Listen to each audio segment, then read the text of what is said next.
Oi, sétimo ano, tudo bem com vocês? Bom, pessoal, nós vamos entrar aqui em um outro assunto, né? Na verdade, é continuação da crise do sistema feudal, né? Nós vamos falar sobre o renascimento cultural e o humanismo, ok? Espero que vocês concentrem-se e aprendam bastante nessa aula. Bom, quando a gente fala de renascimento, a primeira coisa que nós devemos fazer é o seu conceito, né, a sua definição. Porque o renascimento, ele é um movimento intelectual, artístico e literário que ocorreu quando? Ele ocorreu no século XV e XVI, lá na Europa, principalmente na Itália. Bom, esse renascimento ele traz algumas características, né? Então, uma dessas características são ele se inspira em obras da antiguidade grego-romana, né? Então, nós vamos observar que nós vamos ter obras, né, que voltam a retratar o humano, né, que é algo bem característico da antiguidade grego-romana. Então, nós vamos ter uma exaltação da personalidade, né, da pessoa humana. Nós temos o predomínio da pintura, então o Renascimento, ele é claro que se desenvolveu a escultura, a literatura, né? Mas o que mais se desenvolveu nesse período foi a pintura. Nós temos agora sendo demonstrado nessas obras artísticas o otimismo, né, o individualismo, quer dizer, tornando, retratando o homem como um ser individual, né, cada um com suas características, o antropocentrismo, né, e o antropocentrismo na figura de que o homem, né, ele ele é o centro, né, de tudo. Então, tudo vai se movimentar em volta desse homem, né, trazendo até aquela ideia grega de que o homem é a medida de todas as coisas. Nós também temos o heliocentrismo, aonde nós vamos ter uma mudança aí, né? Porque tinha-se a ideia do geocentrismo, que a Terra era o centro de tudo, e aí tudo se movimentava em volta dessa Terra. Só que agora nós vamos ver que o universo, vamos descobrir que o universo, na verdade, a Terra é simplesmente mais um planeta, né? E que o centro de tudo é o Sol. E o centralismo político, né? Nós vamos ter o nascimento aqui das grandes monarquias. Então, o poder vai voltar para a mão do rei. Olha lá, nós temos uma divisão aqui importante para a gente estar estudando. Esse quadro aqui é um dos quadros mais importantes que eu penso, né, sobre o nosso assunto. O homem, ele é o centro dos interesses culturais. Isso é uma ideia de individualismo e de humanismo, né? O renascimento cultural clássico, ele já está ligado ao humanismo e o classicismo, né? E aí, olha, vamos entender, esse humanismo é o estudo das línguas e dos textos clássicos, né? Então nós temos o espírito crítico, o interesse pela natureza, e o classicismo é a inspiração nos modelos artísticos da antiguidade, que vai trazer o naturalismo na arte, que vai trazer a ordem simétrica, né? O racionalismo, essa arte mais perspectiva. Já o humanismo, né, e o individualismo traz o espírito crítico, né? E o espírito crítico cria a crítica aos costumes e à autoridade da igreja, o que vai levar tudo à reforma protestante, que nós vamos ver daqui a pouco, né, que o individualismo, ele fomenta a interpretação livre da Bíblia, né? E aí a gente vai entender que toda a reforma protestante ela se baseia na salvação pela fé, né? Então vai ter uma abolição do clero e do culto, né, aos santos. Então, na verdade, essa mudança aqui toda que vai acontecer a partir do século XV, essa mudança ela está toda interligada, né, no pensamento. Então vamos parar aqui um pouquinho para pensar como que era na época. Bom, pessoal, nós temos que ter uma ideia na cabeça, né? Que, por exemplo, os humanistas eles vão entrar em choque com a cultura teocentrista. Lembra que eu falei sobre o teocentrismo? Eu falei lá naquela aula lá sobre a crise do sistema feudal. Eu falei assim, pessoal, na Idade Média, a explicação de tudo era Deus. Porque teocentrismo, teo é Deus. Deus é o centro de tudo. Então, por que choveu hoje? Porque Deus quis. Por que tem uma peste?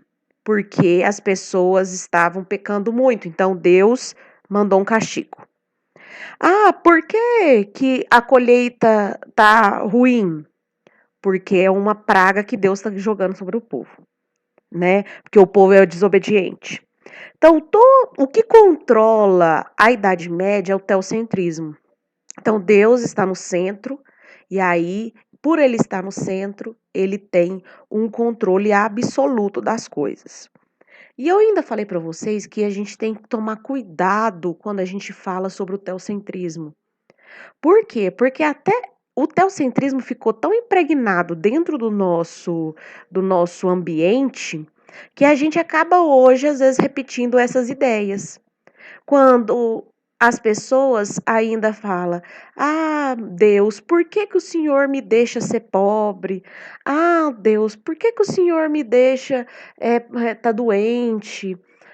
Tem muita gente que questiona Deus. E por que que elas questionam a figura divina? Porque elas estão ainda, a gente tem resquícios, né? Claro, tá tudo impregnado aí, né, no nosso passado e vai passando de pai para filho. Nós temos ainda resquícios de teocentrismo, de acreditar que as coisas boas e as coisas ruins acontecem à vontade divina. Só que, professora, mas então você não acredita que Deus comande tudo? Acredito. Só que o que que acontece? O que que a gente tem que acabar perguntando aqui? Até que ponto isso foi Deus quem quis? E até que ponto isso foi algo que eu procurei? Porque vamos pensar, vamos falar aí, ó, tá tendo essa doença, né? E aí, o que que eu tenho que fazer? Ficar em casa, quieto, né? É fácil? Não, é muito difícil. Mas aí tá, vamos falar que, não, eu tô cansado disso, vou pegar minha bicicleta, passear, encontra ali um colega, às vezes começa a bater papo, e aí a gente já vai pra casa de outro amigo e pronto, vamos jogar bola, futebol e tal, vamos sair. Aí, daqui 5 dias eu apareço com a doença. Por que que eu vou acabar questionando Deus nesse assunto? Por que que eu vou virar e falar assim, Deus, por que que o Senhor deixou eu ficar doente? Qual é a resposta aqui nesse caso? Foi Deus que quis? Né? Não, fui eu que procurei. Mas lá na Idade Média, o que a gente tem que entender é que tudo se explicava a partir de Deus. Eles não procuravam o seu defeito. O que que eu errei? O que que eu cometi? Eu fui imprudente, porque até mesmo na própria Bíblia fala pra gente o quê? Pra gente se vigiar, pra gente se preservar, né? E Deus, a gente tem que acreditar nele, mas é claro que a gente tem que fazer nossa parte. E cadê eu? Tô fazendo minha parte? Não. Eu estava descumprindo a ordem de Deus, que é uma ordem de ficar em casa. E aí eu acabei cometendo um erro e agora eu vou questioná-lo. Então, o que eu tô levando você a entender aqui é para você começar a entender sobre a ideia dos humanistas, né? Então, eles não vão acreditar que tudo se explica por Deus. Tem coisas, sim, que a gente pode explicar pela ideia divina, mas tem coisas que não tem como explicar. Não é culpa de Deus, né? O homem também tem culpa das coisas, né? Então, nós vamos na antiguidade existia então o teocentrismo. Deus é o centro das preocupações das pessoas. Então Deus está no centro. E o que que acaba acontecendo? Os humanistas, eles vão valorizar a cultura antropocentrista, né? O que é o que é algo antropocêntrico? Que é isso? Que enaltece o papel do ser humano no próprio destino. Lembra que eu falei para vocês? O homem é a medida de todas as coisas. O ser humano também tem culpa no cartório. Ué, agora vamos falar. Nós estamos passando um momento de doença. Aí eu vou falar, foi Deus que quis assim. Deus mandou essa doença porque o povo está em pecado. E essa é a ideia se fosse Idade Média, né?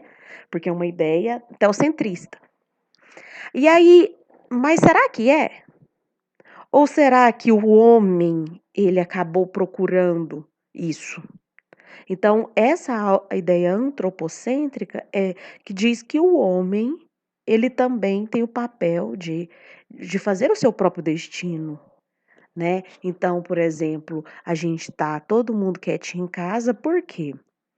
Porque nós queremos ter um destino diferente, nós não queremos ficar doentes. Então, do mesmo jeito que, por exemplo, quando você toma banho, você se arruma, né? Você cuida da sua higiene, é para você não ficar doente. Então, o homem, ele pode transformar. Se você se alimenta bem, se você come verdura, se você tenta comer as coisas aí que sua mãe fica aí no seu pé, tem que comer isso para ficar saudável. Se você faz sua parte, com certeza você lá no futuro vai colher os seus frutos, né? Então a ideia era, tipo, eles também iam estimulando a curiosidade, né, pelo conhecimento, né? Então, por exemplo, o antropocentrismo defendia muito a ideia do livre-arbítrio, que é uma ideia que traz dentro da Bíblia, né? Tipo assim, Deus, ele te dá o livre-arbítrio para você escolher. Ele te fala, esse caminho aqui você vai ser mais fácil, mas o outro caminho é um pouco mais difícil, né? Por exemplo, na- fazendo uma conexão aí com a doença, se você ficar em casa, vai ser ruim no primeiro momento, porque a gente quer se divertir, aí a gente fica agoniado, angustiado, parece que faz tarefa, faz isso e aquilo, e parece que o dia passa de uma forma difícil. Mas no final, nós vamos nos livrar dessa doença.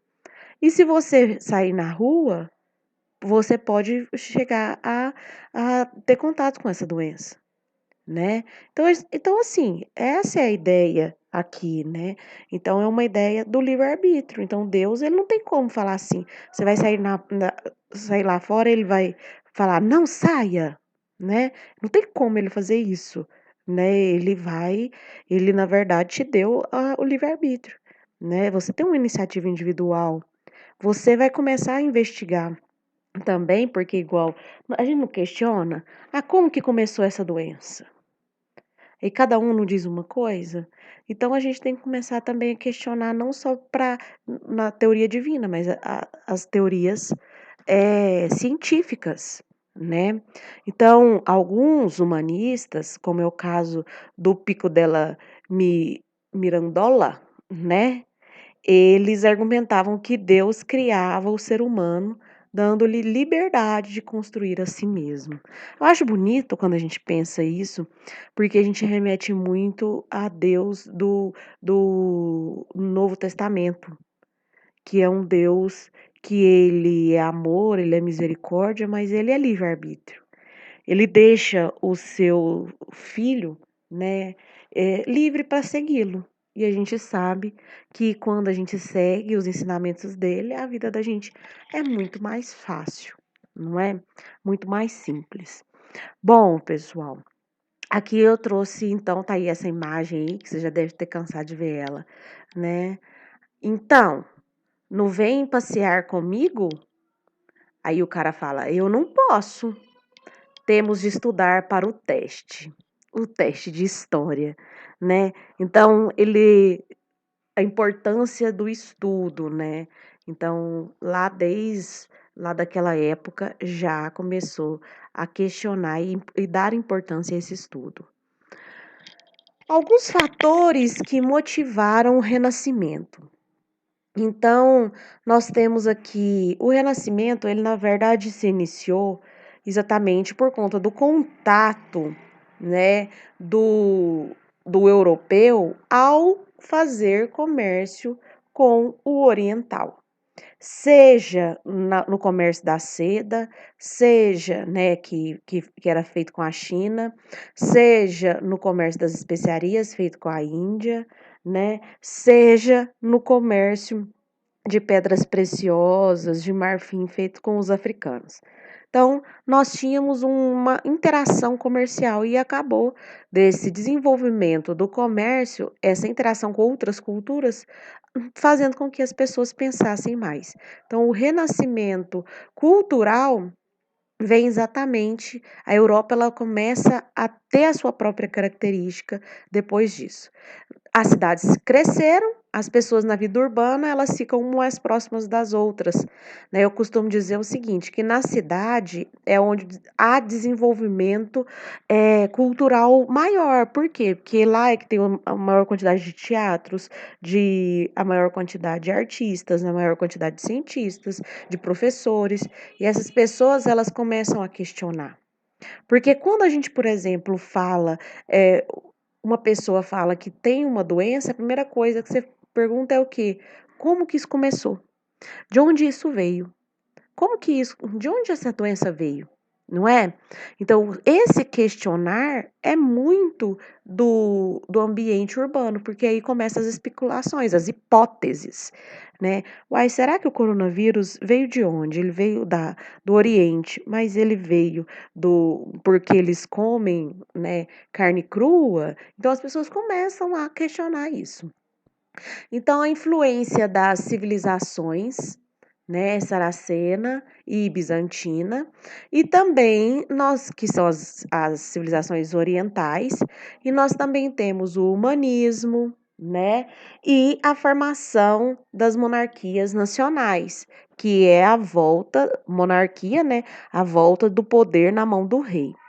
Bom, gente, a princípio, os humanistas são os pensadores que pretendiam reformar o ensino das universidades medievais, né, que eles eram influenciados pela Igreja Católica. Lembra que eu falei que as primeiras universidades, elas nascem, né, dentro da Igreja Católica. Os cursos nas universidades eram voltados principalmente para a área do direito, da medicina, da teologia, né? Para os humanistas, a formação intelectual e profissional, ela deveria se basear nos conhecimentos alcançados por meio dos experimentos científicos, da razão, né? Então, o que que é o humanismo? O humanismo é a procura pela razão. Então, as pessoas começam a estudar filosofia, história, poesia, matemática. As pessoas começam a perguntar, a se questionar. E aí, aquela simples resposta, porque Deus quis, não é resposta mais, né? Eles começam a querer o conhecimento científico. Bom, então, os humanistas, né, o estudo da humanidade, da cultura grego-romana, que podia tornar o homem verdadeiramente humano, surgiu lá na Itália, né, no século XIV. Vai desculpando aí se tiver alguma palavra escrita errada, tá? É, erro de formatação aí mesmo, de digitação. Vamos lá. Os primeiros humanistas, Francisco Petrasca, né?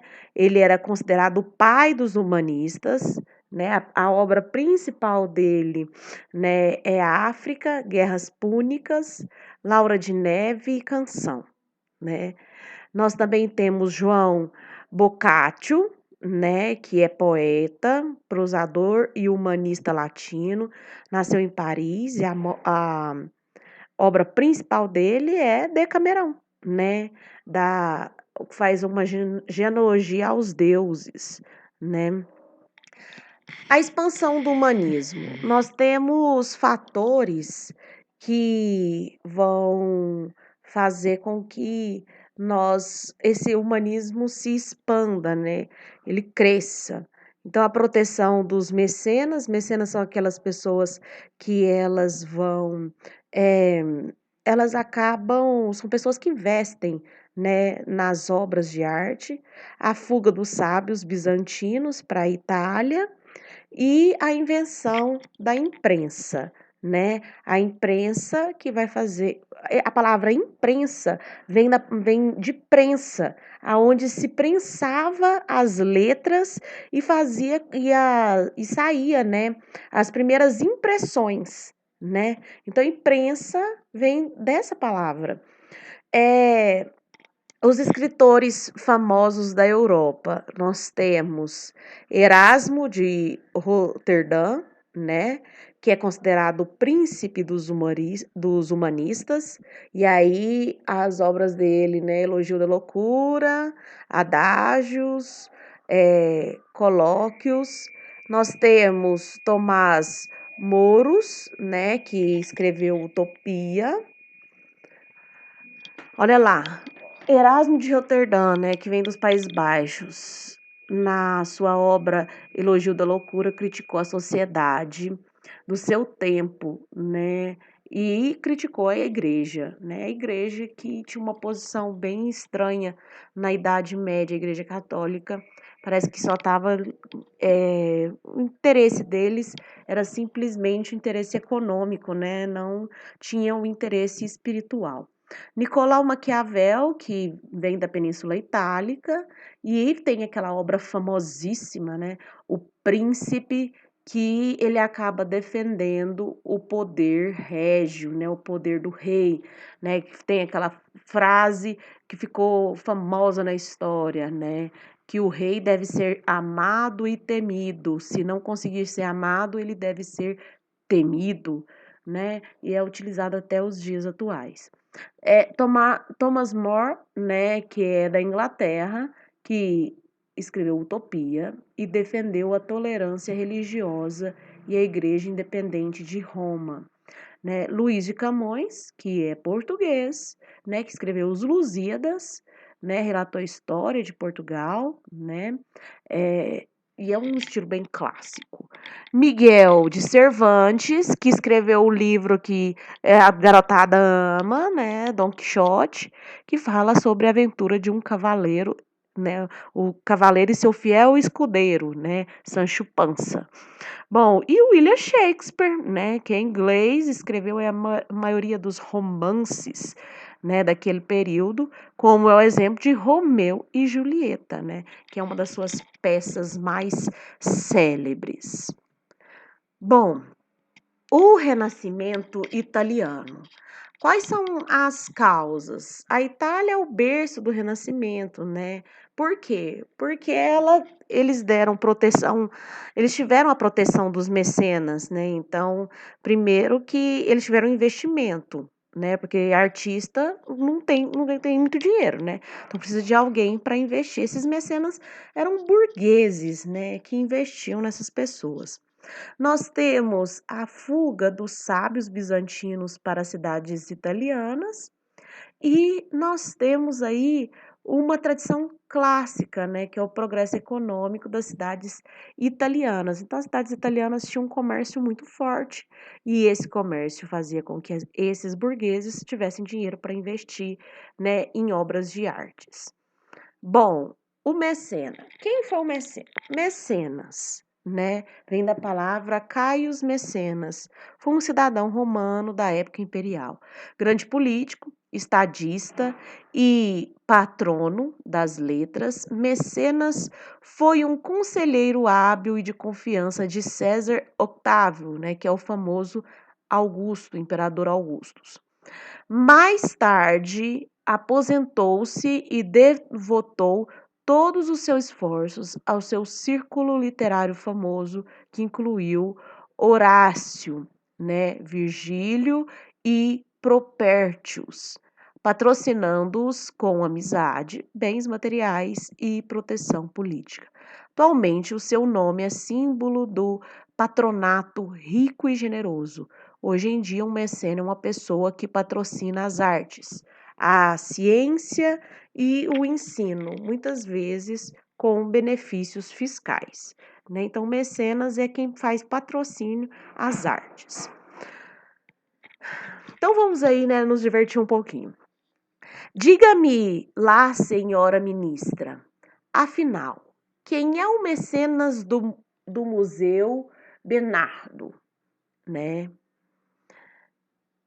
Bem, os mecenas vão, vão ser muitos e o seu tempo farei uma comunicação oficial. E a seu tempo farei uma comunicação oficial. Agora, desculpem-me, mas vou a caminho de mais uma inauguração. Bem te disse que aqui havia gado. Nessa altura, já cá não deve estar. Bom, pessoal, financiar obras de arte, né, é uma coisa aí que as pessoas que têm mais condição financeira, eles têm costume de fazer, né? Compra um quadro, né? Financia um autor, né? Exatamente é algo da burguesia, né? É uma parte aí da burguesia. Bom, então vamos lá. Continuando nosso conteúdo, os grandes mestres do Renascimento artístico, Leonardo da Vinci, né, pintor, escultor, engenheiro, músico, filósofo, poeta, escritor, autor de trabalhos Anatomia, Filosofia e Medicina. Maior obra dele, Mona Lisa, né? E a Santa Ceia. Bom, pessoal, o Leonardo da Vinci, né? Todo mundo sabe, ele é um artista completo, né, gente? É o maior artista que existiu na humanidade, com certeza. E é porque ele desenvolveu não só a pintura, mas ele era, né? Olha, ele fez um trabalho muito lindo, né, de anatomia, né? Estudou a fisiologia, a medicina, né? Então, ele criou protótipos, né, de algumas aeronaves, né? E ele, olha lá, desenvolveu um estudo, né? Ele fazia o estudo do corpo humano. Então, ele, assim, ele é um gênio.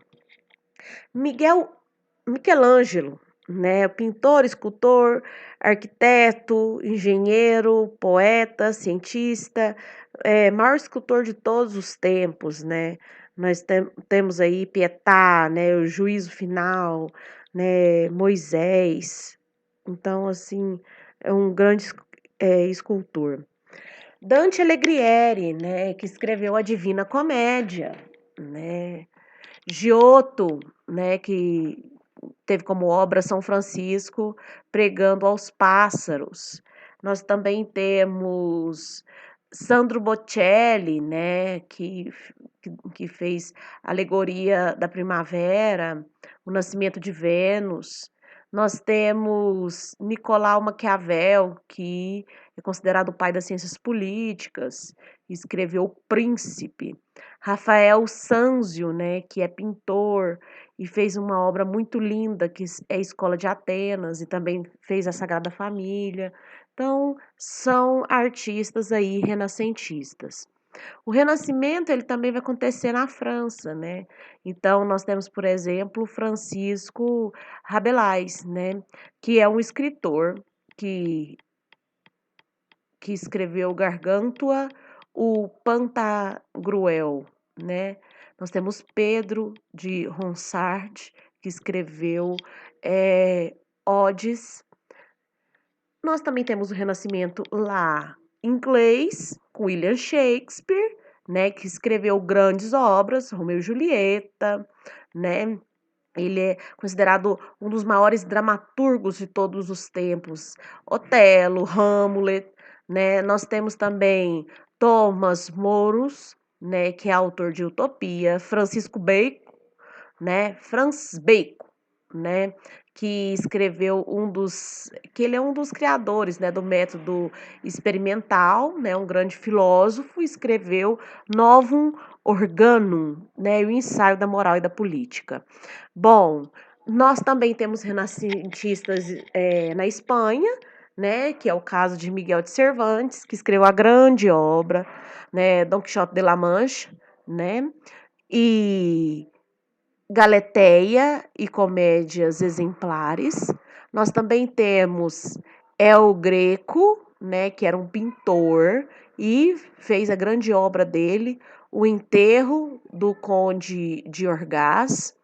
Nós temos o Renascimento em Portugal, com Luís Vaz de Camões, né, o famoso Camões, que escreveu Lusíadas, escreveu também El Rei Solueco, né? E também tivemos alguns desses grandes renascentistas que desenvolveram o estudo da ciência, né? Igual é o caso do alemão Kepler, né? Kepler, ele disse que os astros realizam um movimento elíptico em torno do Sol, né? Então ele acaba dando uma ideia de que os astros é que estão andando em volta do Sol, né?